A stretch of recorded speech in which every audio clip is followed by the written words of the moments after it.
O dia 15 de março do ano 44 antes da Era Comum ficou marcado como uma data que desencadearia grandes mudanças na história ocidental. Neste fatídico dia, Júlio César, o grande general e ditador romano, foi assassinado por um grupo de políticos conspiradores durante uma sessão do Senado romano. Os conspiradores alegaram que a concentração de poder sem precedentes de Júlio César estava enfraquecendo a República Romana. Júlio César não tinha herdeiros, já que seu filho com Cleópatra, conhecido como Cesarião, não era legalmente reconhecido como um cidadão romano. Mas em seu testamento, Júlio César havia nomeado seu sobrinho neto, Caio Otávio, como seu herdeiro. Essa decisão mudaria para sempre a vida do jovem Otávio, que num futuro próximo ficaria conhecido pelo nome de Augusto, o primeiro imperador de Roma. A morte de Júlio César criou uma ruptura no governo de Roma. Os senadores que conspiraram contra a vida de Júlio César subestimaram a sua popularidade em meio ao povo.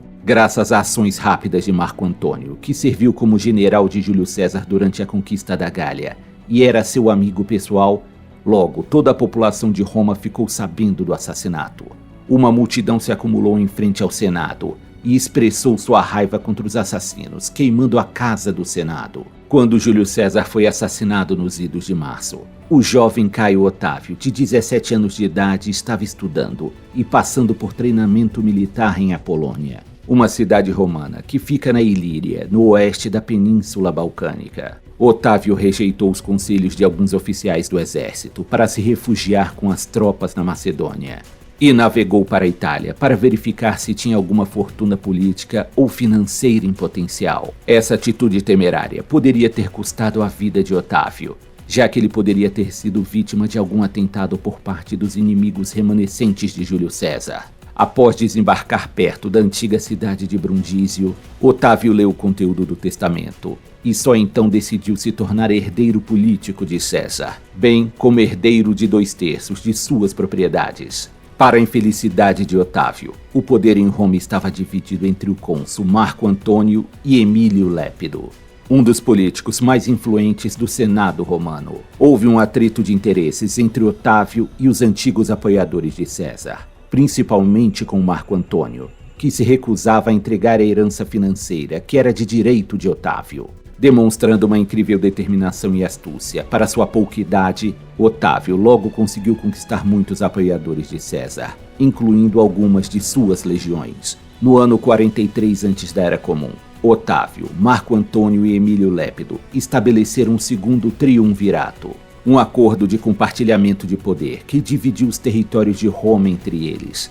Esse acordo foi feito com a intenção de equilibrar os poderes políticos em Roma e apaziguar a ameaça de outra guerra civil. Os territórios dominados por Roma foram divididos, com o Oriente para Marco Antônio, a África para Lépido e o Ocidente para Otávio. A paz não duraria muito tempo, já que em 41, antes da Era Comum, Marco Antônio iniciou uma aliança romântica e política com Cleópatra, a rainha do Egito, e antiga amante de Júlio César. Essa aliança continuou mesmo depois que um decreto senatorial forçou o casamento de Marco Antônio com a irmã de Otávio, chamada de Otávia, a Jovem. Para continuar nos braços de Cleópatra, Marco Antônio se divorciou de Otávia em 32 antes da Era Comum, uma decisão que enfureceu o Otávio. Em retaliação, Otávio declarou guerra contra Cleópatra, que culminou na famosa Batalha de Actio, na qual a frota naval de Otávio encurralou e derrotou os navios de Marco Antônio. A marinha de Cleópatra se apressou para ajudar seu amante, mas no final os dois foram derrotados e escaparam por pouco. Marco Antônio e Cleópatra voltaram para o Egito, onde cometeram suicídio. Politicamente fraco, Emílio Lépido foi o próximo alvo de Otávio, que buscava consolidar seu poder em Roma. Lépido, no entanto, não conseguiu oferecer nenhuma resistência, deixando Otávio como governante indiscutível de Roma. No entanto, o astuto Otávio sabia que não deveria apressar sua escalada ao poder, ou poderia acabar tendo o mesmo destino de Júlio César. Ele soube muito bem como cortejar o Senado e o povo romano, enquanto defendia as tradições republicanas de Roma, parecendo que não aspirava à ditadura ou à monarquia. No dia 16 de janeiro de 27 antes da Era Comum, O Senado deu a Otávio os novos títulos de Augusto e Príncipes.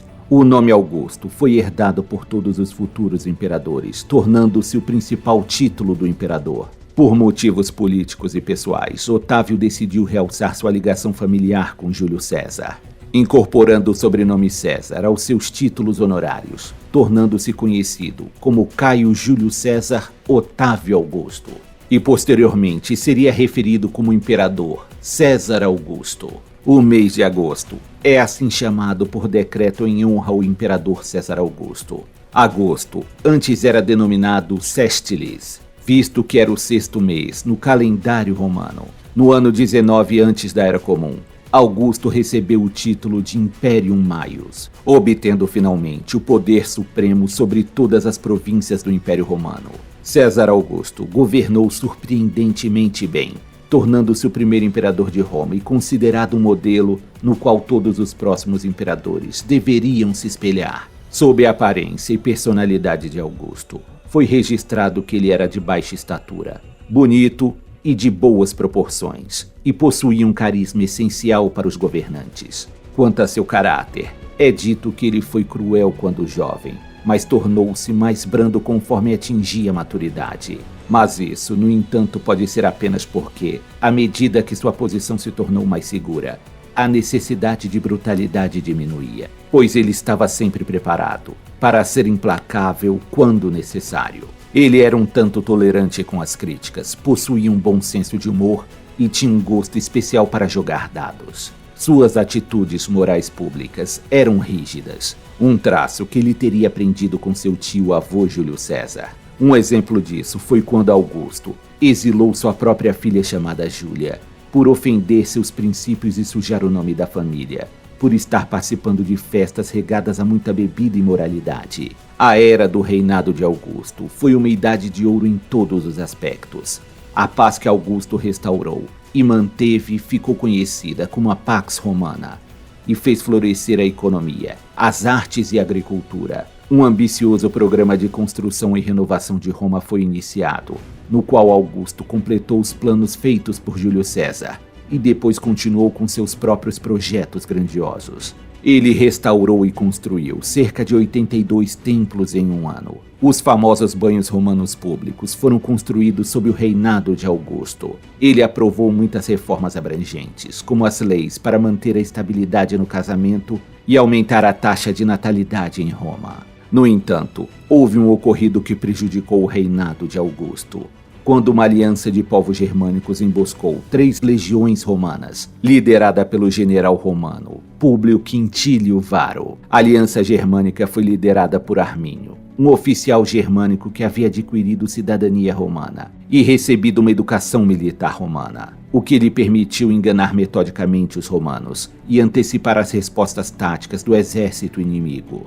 A Batalha da Floresta de Teutoburgo é comumente vista como uma das maiores derrotas do exército romano, encerrando abruptamente o período triunfante de expansão de Augusto. O resultado desta batalha dissuadiu os romanos da ambição de conquistar a Germânia, sendo assim considerado um dos acontecimentos mais importantes da história europeia. Ao saber da derrota, o imperador Augusto ficou tão abalado que ficou batendo a cabeça contra as paredes de seu palácio, gritando repetidamente: Quintílio Varo, devolva minhas legiões!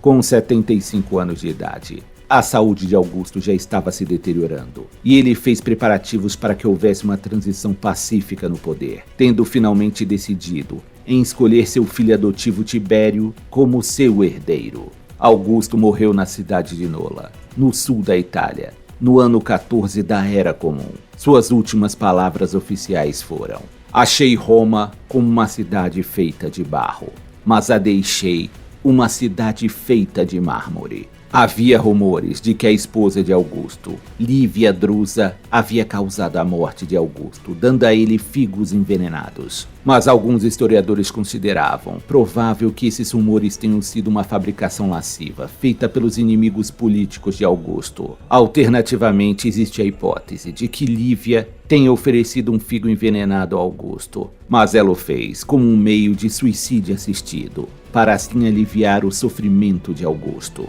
Já que essa era uma prática comum, entre a nobreza da época, por ser vista como uma forma de partir com dignidade para outra vida. O corpo de Augusto foi trazido de volta a Roma, e no dia do funeral, todos os negócios em Roma se fecharam, por respeito ao imperador. O corpo de Augusto foi cremado e suas cinzas enterradas em seu mausoléu.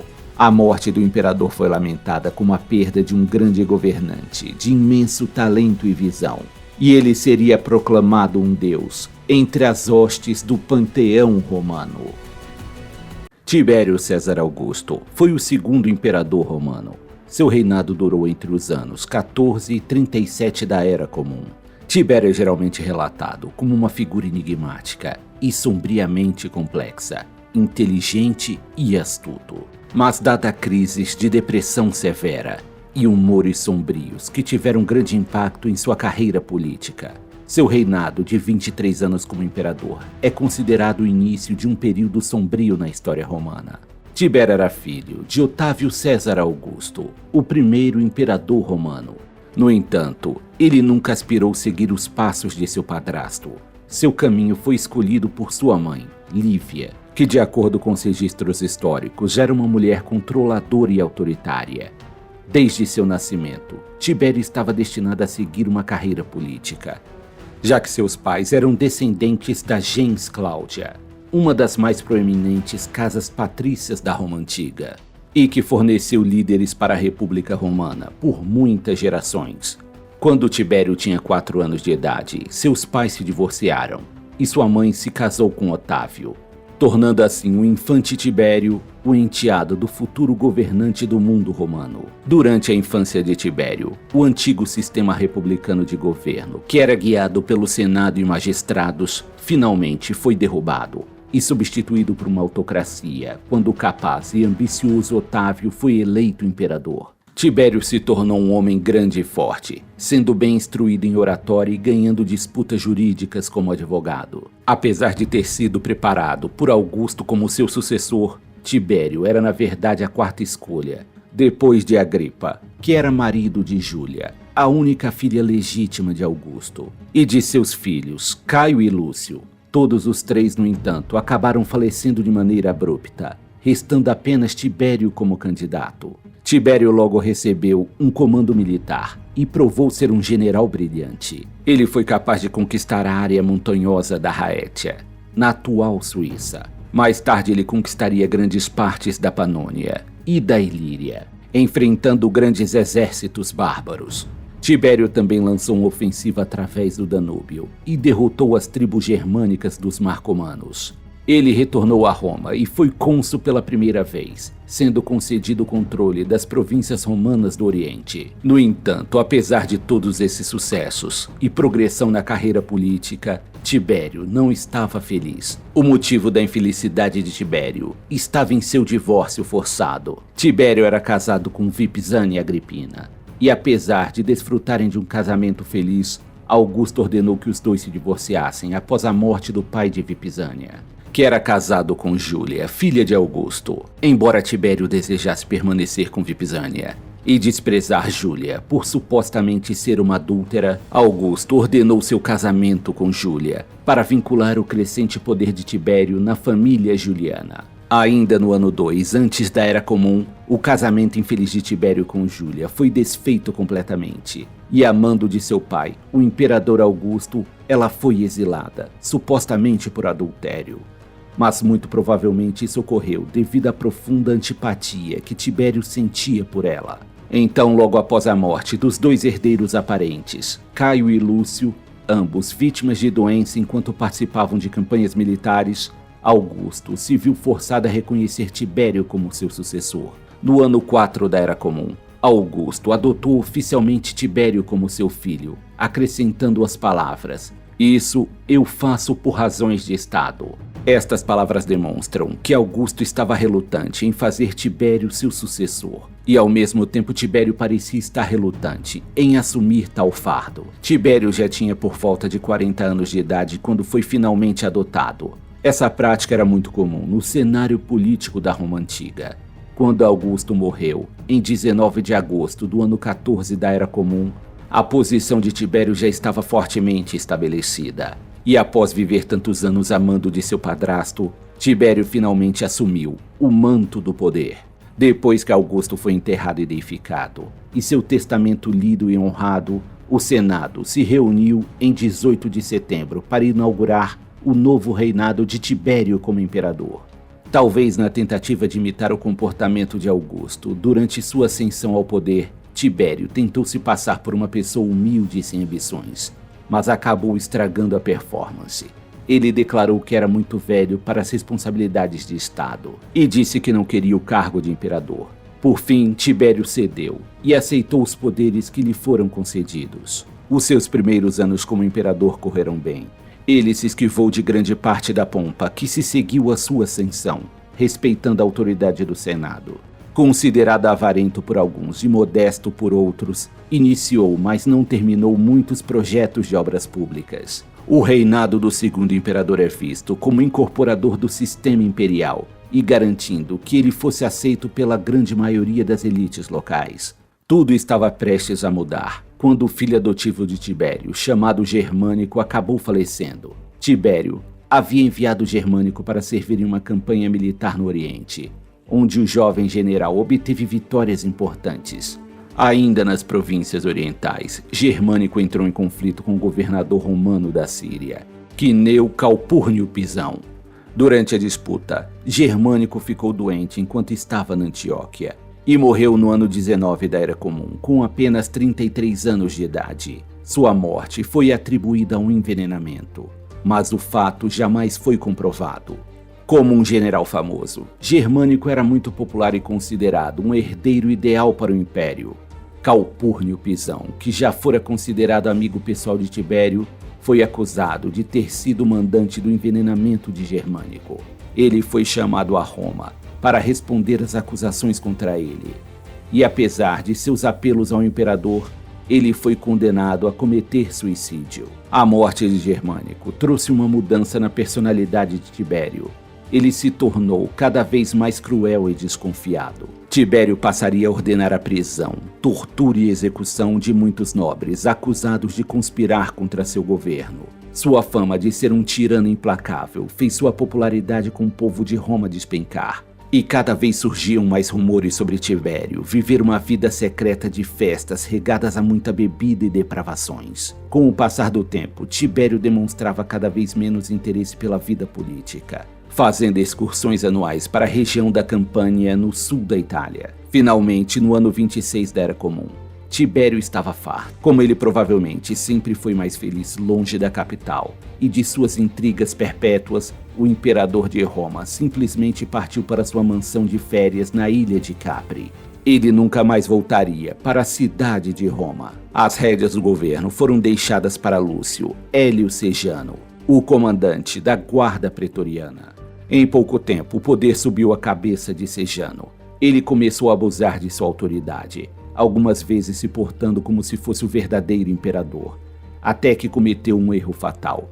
Ele acusou os dois herdeiros imediatos ao trono, Nero César e Druso César, de estarem planejando uma traição contra Tibério. Nero César foi banido para uma ilha e depois condenado a cometer suicídio. Druso foi preso no porão do Palácio Imperial, onde morreu de fome.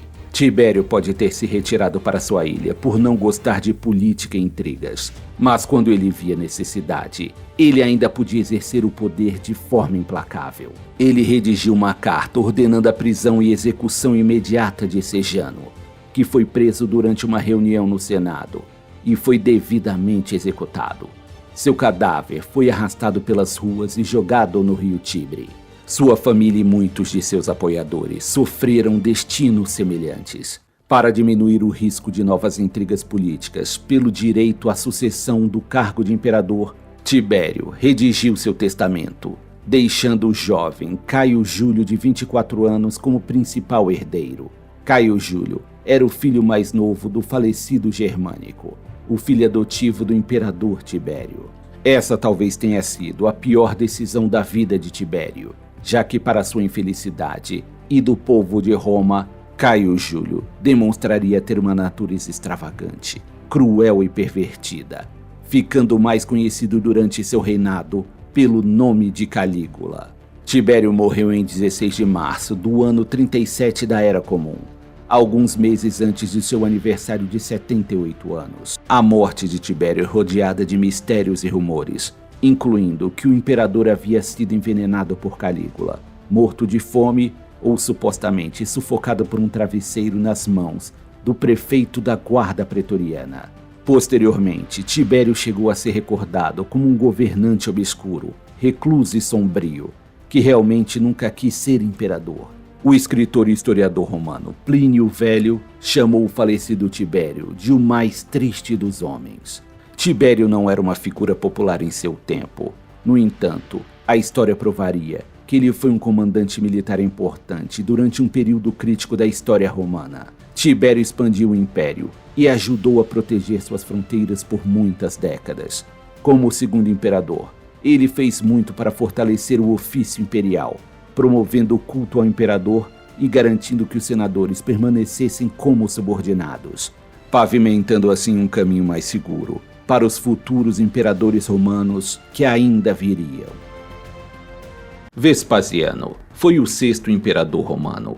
Ele é considerado um dos imperadores mais importantes da Roma Antiga, já que restaurou a ordem e trouxe estabilidade ao império, que havia sido muito enfraquecido pelos excessos de seu antecessor, o imperador Nero. A história do reinado de Vespasiano é um conto de guerras e intrigas, tendo como protagonista um herói improvável para os padrões da história romana. Nascido em 17 de novembro do ano 9 da Era Comum, em Riete, ao norte de Roma, Vespasiano foi batizado com o nome de Tito Flávio Vespasiano. Seu pai se chamava Flávio Sabino, um cobrador de impostos que ocupava um posto importante em seu vilarejo. Sua mãe, Vespasiana Pola, pertencia a uma família equestre, e seu irmão, também chamado Sabino, conseguiu se tornar senador. Apesar de não vir de família nobre, Vespasiano serviu como tribuno militar na Trácia e funcionário financeiro na ilha de Creta e no leste da Líbia. Ele foi comandante de uma legião na Alemanha e na Grã-Bretanha, lutando em mais de 30 batalhas e capturando pelo menos 20 cidades. Por volta do ano 60 da Era Comum, Vespasiano serviu na África, onde sofreu com desdém da população local, que desprezava a presença romana na região. Vespasiano se destacava por sua honestidade, já que era reconhecido por não desviar impostos para o seu próprio ganho financeiro. Como consequência disso, ele sofria de problemas financeiros e só evitou a falência graças à ajuda de seu irmão Sabino. Para reavivar a sua fortuna, Vespasiano voltou-se para o comércio de mulas de carga. Em sua vida particular, Vespasiano era casado com Flávia Domitila. Aparentemente, o casamento deles foi realmente inspirado pelo amor, e não por ambições políticas, como era a regra na época. Enquanto Vespasiano cumpria seus deveres longe de Roma, o Império Romano passava por tempos turbulentos. Em poucos anos, o Império foi governado pelos imperadores Calígula, Cláudio e Nero. Por volta do ano 66 da Era Comum, Vespasiano passou a fazer parte da comitiva imperial de Nero na Grécia, um cargo considerado de grande importância. No entanto, Vespasiano cometeu um erro terrível. Ele teve o descuido de dormir durante um dos intermináveis e entediantes recitais do imperador Nero. Nero era temido por sua personalidade instável e já havia ordenado a execução de outras pessoas que desrespeitaram suas apresentações artísticas. Vespasiano caiu em desgraça e fugiu para uma obscura cidade do interior, escondendo-se, temendo ser vítima da ira de Nero. Para o alívio de Vespasiano, houve uma rebelião judaica no ano 67 da Era Comum. Nero sabia que precisava de um comandante que conhecesse maneiras de expulsar os judeus de suas cidades muradas, e assim Vespasiano foi perdoado. Aos 58 anos de idade, Vespasiano dirigiu-se à Judéia no comando de 2 legiões, com 8 esquadrões de cavalaria e 12 coortes auxiliares. Por fim, milhares de judeus foram mortos, e os romanos destruíram muitas cidades para restabelecer o controle sobre a Judéia. Durante este conflito, Vespasiano foi lembrado como um oficial justo, humano e recorrendo à violência somente quando era necessário. Tudo estava prestes a mudar no ano 68, quando o imperador Nero sofreu um golpe de estado e foi declarado inimigo público. Nero fugiu de Roma e cometeu suicídio. A morte de Nero deu início ao período conhecido como o Ano dos 4 Imperadores, onde entre os anos 68 e 69, 4 homens sucederam-se como imperadores romanos. Após um breve período de guerra civil, Roma testemunhou a ascensão e queda de 3 imperadores. O primeiro a assumir o cargo de imperador foi Galba, que foi assassinado por Otão, que se tornou imperador em seu lugar. Otão, por sua vez, cometeu suicídio, após ser derrotado na Batalha de Bedriacum, na qual enfrentou a rebelião liderada por Vitélio. Com essa vitória, Vitélio foi proclamado imperador. Não demorou muito, no entanto, para que rumores contra Vitélio começassem a se espalhar entre as legiões romanas. A essa altura de sua vida, Vespasiano já era um general admirado por suas legiões, até mesmo por outros generais importantes do exército romano. A escalada de Vespasiano ao cargo de imperador ocorreu de maneira pouco comum, já que ele demonstrava ter pouco interesse em questões políticas. Com a crescente animosidade entre Vitélio se espalhando por Roma, Vespasiano foi proclamado imperador por suas próprias legiões, que juraram lealdade total a ele. Logo, outros generais que serviam no Oriente incentivavam suas legiões a se unirem a Vespasiano, tornando-o de fato mestre de metade do mundo romano. Vespasiano agiu rapidamente e enviou tropas à Itália para enfrentar Vitélio. Vespasiano cruzou o Egito e capturou a cidade de Alexandria, cortando assim o fornecimento de grãos para Roma. Vespasiano foi o primeiro imperador romano desde Augusto a visitar o Egito. No hipódromo de Alexandria, ele foi saudado como faraó e foi proclamado pelos egípcios como sendo filho da divindade criadora Amon. Enquanto ainda estava no Egito, o Senado romano reconheceu Vespasiano como imperador em 21 de dezembro do ano 69, dando início à dinastia Flaviana. Vitélio foi derrotado pelas forças de Vespasiano na segunda batalha de Bedriacum.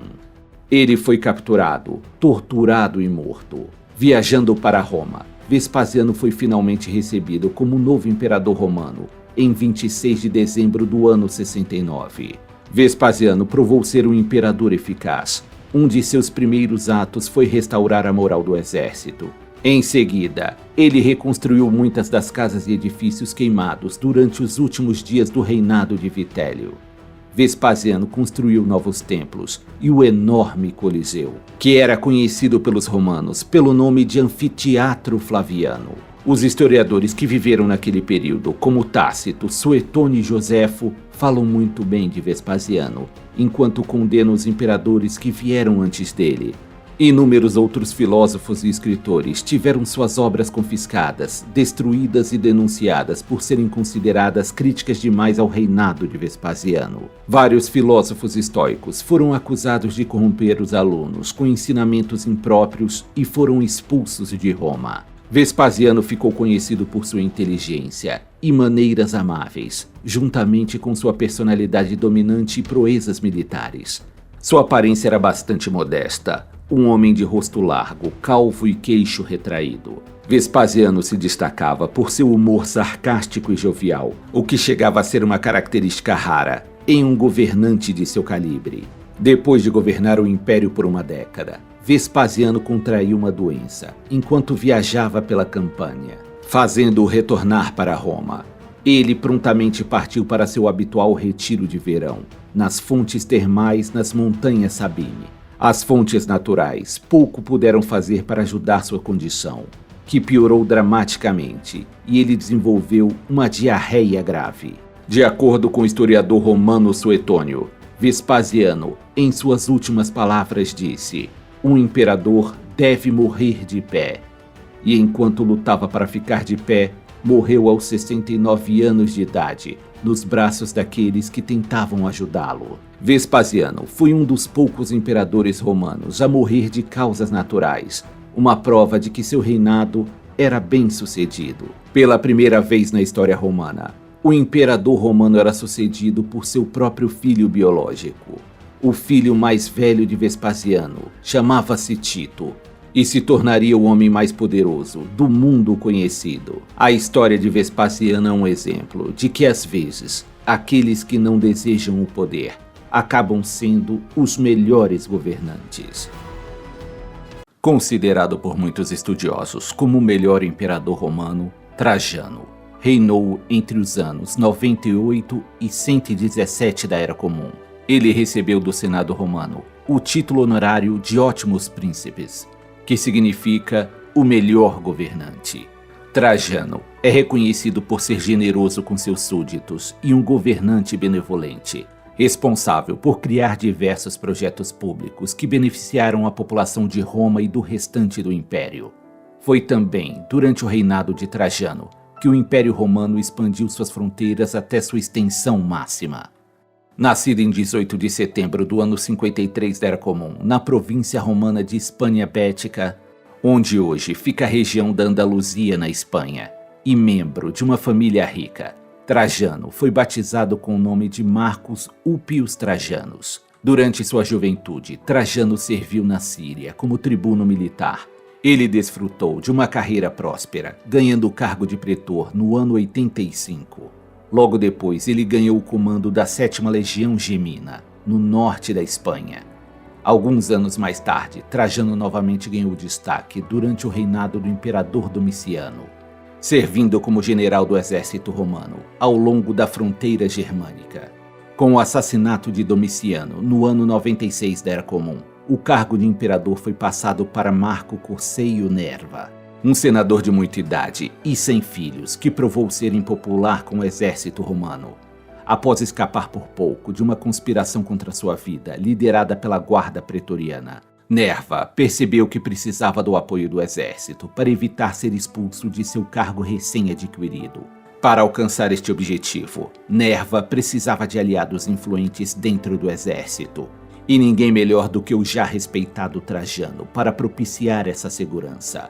No ano 97, Trajano foi nomeado como filho adotivo e sucessor de Nerva. Trajano já estava servindo como governador na Alta Alemanha quando soube de sua adoção. No entanto, Trajano estava cauteloso em relação à sua nova posição social. Em vez de retornar apressado para Roma, Trajano decidiu convocar os líderes pretorianos, que foram responsáveis pelo motim contra Domiciano e provavelmente contra Nerva, prometendo-lhes uma promoção no exército. Mas em vez de receber a promoção prometida, eles foram executados assim que chegaram nos domínios de Trajano. Tais ações implacáveis deixavam bem claro que Trajano não iria tolerar traidores em seu reinado no futuro. Nerva morreu de causas naturais em 28 de janeiro do ano 98. Trajano foi rapidamente nomeado imperador pelo Senado romano. Sua nomeação fez de Trajano o primeiro imperador romano nascido fora da Itália. Trajano não retornou imediatamente a Roma. Em vez disso, ele inspecionou as fronteiras do Reno e do Danúbio, derrotando 2 vezes uma revolta do povo da Dácia, onde está localizada a Romênia nos dias atuais. Ele usou a farta pilhagem dessas vitórias para financiar projetos de obras públicas em Roma. Entre esses projetos estava um novo fórum espaçoso, com 2 bibliotecas, e uma enorme coluna de pedra, chamada de Coluna de Trajano. A coluna é repleta de esculturas representando a vitória sobre os dácios e ainda está em pé nos dias de hoje. A coluna tem aproximadamente 30 metros de altura, mais 8 metros de pedestal, totalizando 38 metros de altura. A coluna de Trajano é um dos maiores e mais imponentes monumentos que sobreviveram à queda de Roma. Finalmente, no verão do ano 99 da Era Comum, Trajano entrou em Roma andando a pé. Ele abraçou cada um dos senadores e até caminhou entre as pessoas comuns. Esta demonstração de humildade já era um sinal de que Trajano era diferente de qualquer outro imperador. O historiador romano Diocácio escreveu: Trajano era mais notável por sua justiça, por sua bravura e pela simplicidade de seus hábitos. Como um imperador que se preocupava tanto com o bom governo quanto com o bem-estar do público, ele instituiu excelentes políticas sociais. Trajano investiu pesadamente na divulgação de diversões populares. Um evento notável foi um festival de gladiadores que durou 3 meses no Grande Coliseu em Roma, combinando corridas de bigas, lutas de animais e combates de gladiadores. O espetáculo sangrento supostamente deixou 11 mil mortos e atraiu um total de 5 milhões de espectadores ao longo do festival. Os entretenimentos públicos financiados pelo Estado ajudavam a manter o contentamento entre a população e elevar ainda mais a moral de Trajano. Apesar de todas suas virtudes, Trajano não era perfeito. Ele tendia a exagerar no consumo de vinho e gostava de ter relações com rapazes jovens.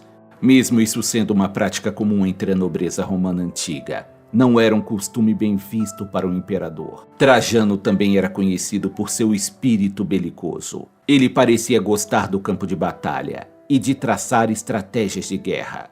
No ano 113, Trajano embarcou em sua última campanha militar, que tinha como objetivo retomar o controle da fronteira oriental do Império. Essa nova onda de conflitos teve início quando o reino da Pártia decidiu colocar um rei de seu próprio povo no trono da Armênia, que servia como um estado tampão romano. Trajano marchou primeiro à Armênia e anexou ao Império Romano. Em seguida, Trajano e suas legiões marcharam para o sul, tomando a cidade da Babilônia, Seleucia e finalmente a capital Pártia, chamada de Ctésiphon. Ele continuou para o sul, até o Golfo Pérsico, onde declarou a Mesopotâmia uma nova província do Império Romano. Sob o reinado de Trajano, o Império Romano agora se estendia da Escócia até o Mar Cáspio, governando milhões de súditos por toda a sua extensão territorial. No início do ano 117 da Era Comum, Trajano adoeceu e partiu para a Itália. Sua saúde declinou durante a primavera e o verão daquele ano, abrindo margens para especulações de que ele teria sido envenenado, apesar de não haver provas para isso. Trajano chegou à cidade de Selinos, no sul da Anatólia, onde morreu repentinamente, provavelmente em 11 de agosto de 117, aparentemente vítima de um derrame. Seu corpo foi levado para Seleucia, onde foi cremado. Suas cinzas foram então levadas de volta a Roma e colocadas em uma urna de ouro na base da coluna de Trajano. Ele foi levado ao posto de divindade do panteão romano pelo Senado. Seu primo, Adriano, a quem Trajano supostamente adotou como filho, enquanto estava em seu leito de morte, foi escolhido como sucessor para o cargo de imperador. Adriano, ao se tornar imperador, devolveu a Mesopotâmia ao domínio parta, já que ele considerava ser uma província muito cara e distante para defender. No entanto, todos os outros territórios conquistados por Trajano foram mantidos. Para o restante da história do Império Romano e até a era do Império Bizantino, cada novo imperador depois de Trajano foi homenageado pelo Senado com a seguinte oração: que ele seja mais sortudo do que Augusto e melhor do que Trajano. Ao contrário de muitos governantes durante a história, a reputação de Trajano sobreviveu inalterada por quase 19 séculos. Teólogos posteriores, como Tomás de Aquino, consideravam Trajano como um exemplo de um pagão virtuoso. Trajano será sempre lembrado como um governante rigoroso, mas justo, que encontrou um equilíbrio eficaz entre fazer conquistas e manter uma alta qualidade de vida para seu povo. O imperador Adriano governou entre os anos 117 a 138 da Era Comum.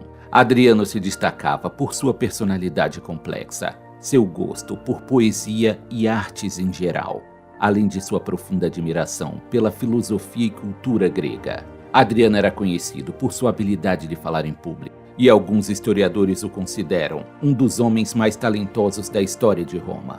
Adriano nasceu em 24 de janeiro do ano 76 da Era Comum, em Itálica, uma colônia romana na Hispânia Bética, onde hoje fica o território da Andaluzia, na Espanha.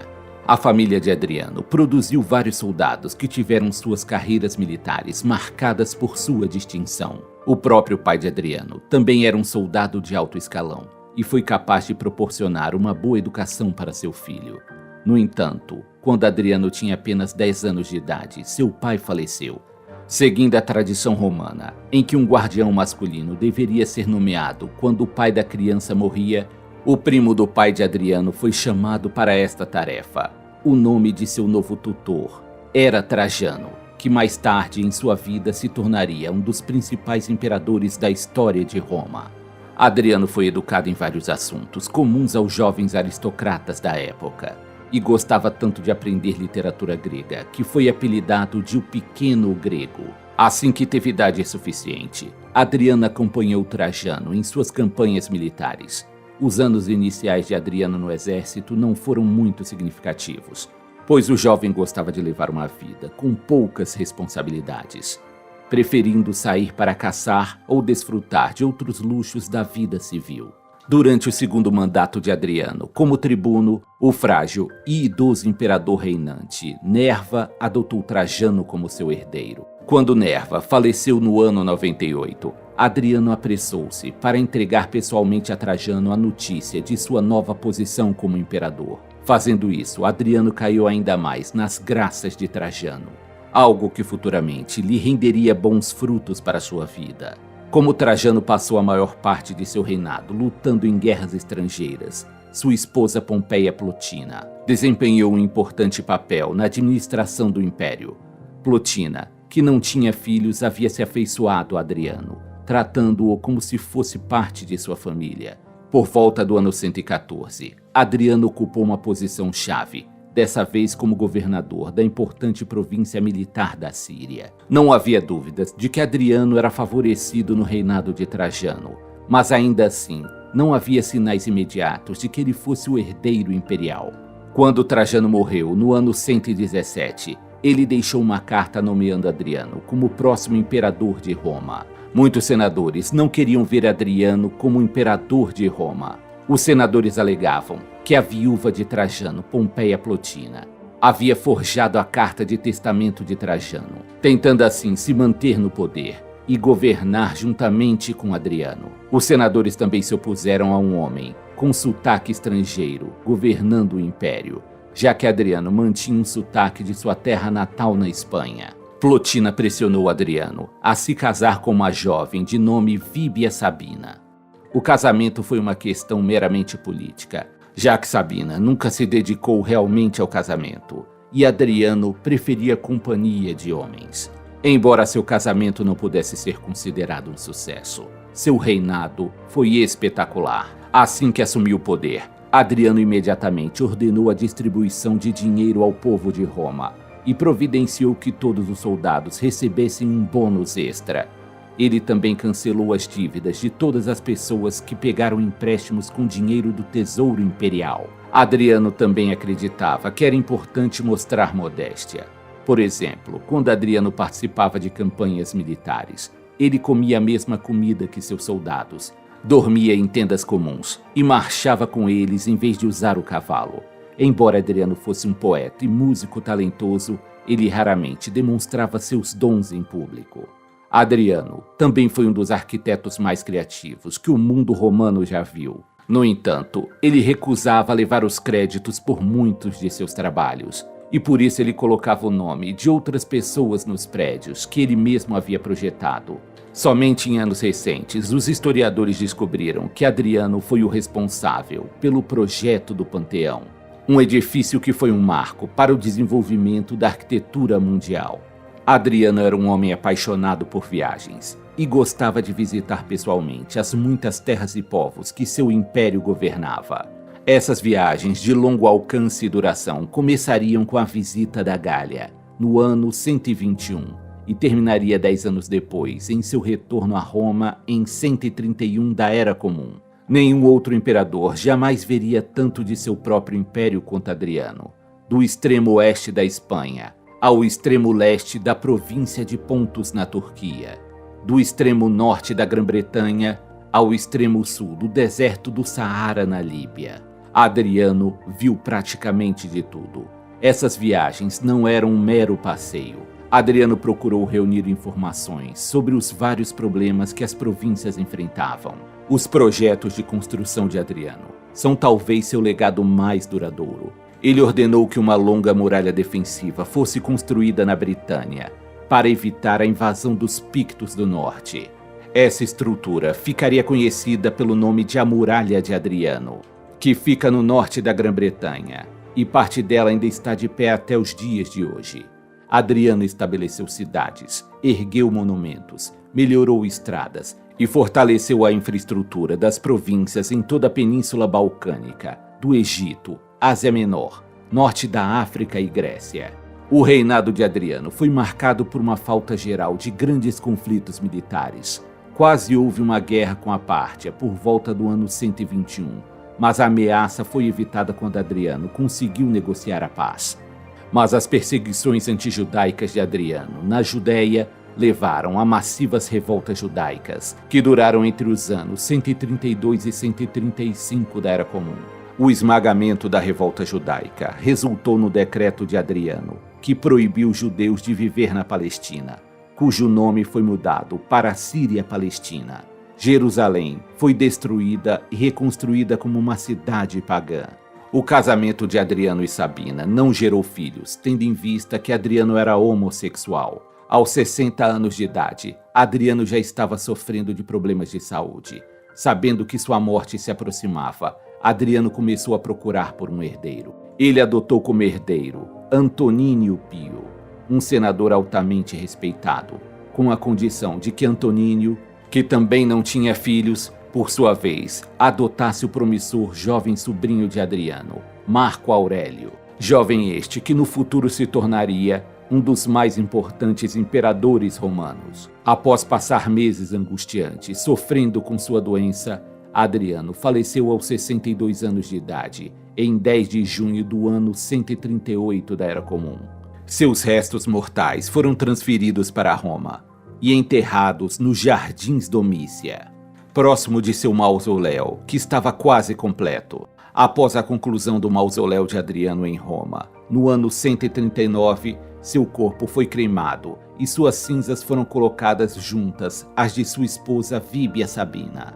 Assim termina a história da vida do imperador Adriano, admirado por muitos de seus súditos contemporâneos, e seu nome ficou marcado na história por seu legado valioso para a história de Roma. Marco Aurélio foi um dos imperadores mais respeitados da história romana, considerado o último dos 5 bons imperadores, sendo seus 4 antecessores os imperadores Nerva, Trajano, Adriano e Antonino Pio. Conhecido por seus interesses filosóficos, sua personalidade estoica e devoção em governar para seu povo, Marco Aurélio certamente foi uma das figuras mais impressionantes de seu tempo e mantém sua relevância até os dias atuais. Marco Aurélio nasceu em 26 de abril do ano 121 da Era Comum, durante o reinado do imperador Adriano, sendo batizado com o nome de Marcus Annius Verus. Sua família era de origem romana ítalo-hispânica e, apesar de ser financeiramente bem estabelecida, não era de linhagem real. Seu pai faleceu quando ele tinha apenas 3 anos de idade e, como consequência disso, o jovem Marco Aurélio foi criado por sua mãe e seus avós. Quando o imperador Adriano estava se aproximando de sua morte, ele foi forçado a escolher um sucessor. Sem filhos, ele adotou um senador chamado Antonino Pio. Como Antonino também não tinha filhos, ele adotou como herdeiro o jovem Lúcio Vero, de 7 anos de idade, como seu herdeiro principal, e Marco Aurélio, de 17 anos, como príncipe imperial. Marco Aurélio mudou seu nome para Marco Aurélio Antonino e trabalhou com afinco ao lado de seu pai adotivo, enquanto aprendia os caminhos do governo e dos assuntos políticos. No ano 140 da Era Comum, Marco Aurélio tornou-se cônsul, cargo este que ele ocuparia mais 2 vezes em sua vida. Marco Aurélio aparentava ter uma vida pessoal bastante estável e com poucas extravagâncias. No ano 145, ele casou-se com Faustina, a filha mais nova do imperador Antonino Pio.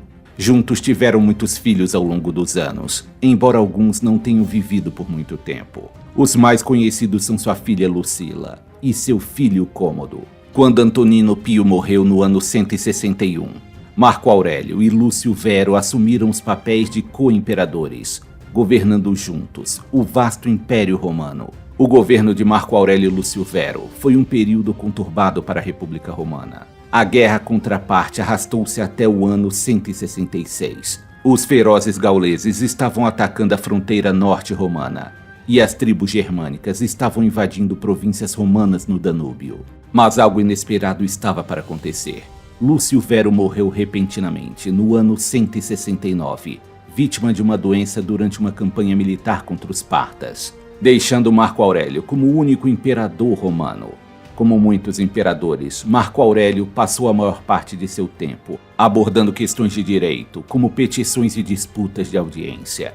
Mas ao contrário de muitos de seus antecessores, ele já era proeficiente na administração imperial quando assumiu o poder. Durante o reinado de Marco Aurélio, ocorreu a primeira pandemia conhecida, com um impacto no Império Romano, possivelmente contraída e disseminada por soldados que voltavam de campanhas no Oriente Próximo, conhecida como a Peste Antonina. Acredita-se que a praga foi a varíola, embora o sarampo também tenha sido sugerido por estudiosos modernos. A praga se espalhou pela Gália e para as legiões ao longo do rio Reno, causando a morte de aproximadamente 5 milhões de pessoas, cerca de 10% da população do Império.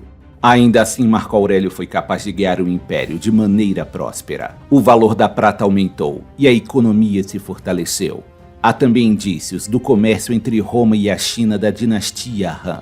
Também foram encontradas muitas moedas romanas na Índia, sugerindo que os romanos importavam seda chinesa através da Índia, evitando assim o comércio terrestre pela Rota da Seda, que atravessava a Pérsia, território hostil aos romanos. Seguindo sua filosofia estoica, Marco Aurélio teve grande cuidado na teoria e na prática da legislação.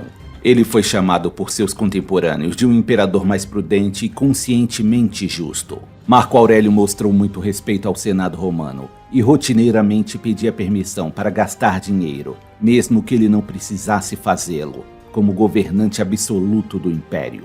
Em um discurso, o próprio Marco Aurélio fez questão de lembrar ao Senado que o palácio imperial onde ele morava não era realmente sua posse, mas sim do povo de Roma. Sendo o homem mais poderoso do mundo em sua época, Marco Aurélio poderia ter qualquer coisa que quisesse, e poucos ousariam desafiá-lo em qualquer questão.